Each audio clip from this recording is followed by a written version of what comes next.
Paleti yok. Palet. Yandakinden kullansın bak. Okuldaki gibi. Mavi yok. Mavi. Hayır bu açık mavi kapalı mavi. O hangi renk? O burada. Bilir miyim hocam? Bir saniye. Sarı rengi alabilir miyim?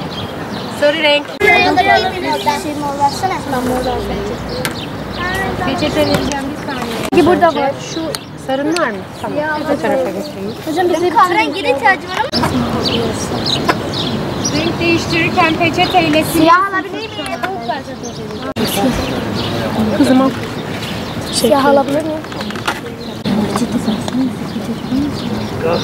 Hoca da atıyor. Hocaya söyle, hoca verecek.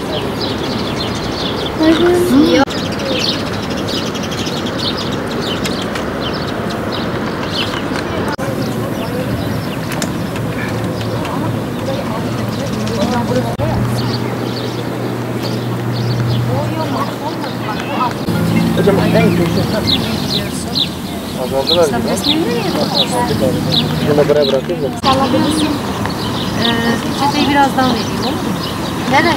Sen bak şimdi arka zeminde öğrencilerin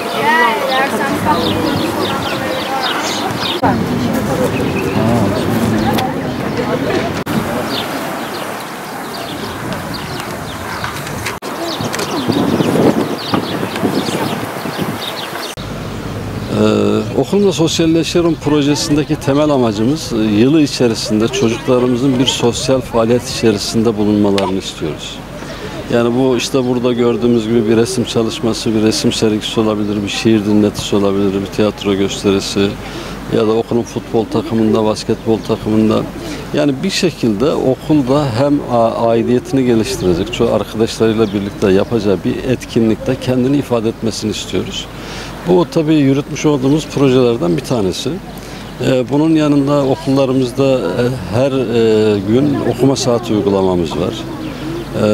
Ayrıca öğretmenlerimizin öğrencileri evlerinde ziyaret etmesini istediğimiz veli ziyareti projemiz var.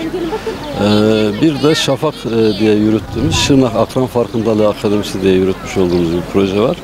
Tabii bunların temeline baktığınız zaman da çıkış noktası itibariyle bakanlığımızın bu eğitim öğretim yılı başından itibaren ortaya koymuş olduğu bu sene 1, 5 ve 9. sınıflarda da müfredat olarak faaliyete geçen Türkiye Yüzyılı Marif Modeli dediğimiz bakanlığımızın tanıtımını yaptığı, öncülüğünü yaptığı bu yaklaşım, proje ya da yeni bir eğitim müfredatı, yeni bir eğitim yaklaşımı da diyebiliriz biz buna.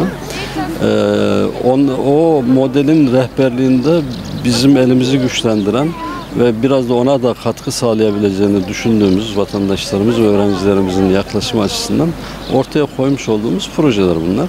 Menderes Ortaokulu Görsel Sanatlar öğretmeni olarak Okulumla Sosyalleşiyorum projesi kapsamında öğrencilerimi doğaya çıkarıp doğada halkın içerisinde resim yapma deneyimini kazanmalarını istedim.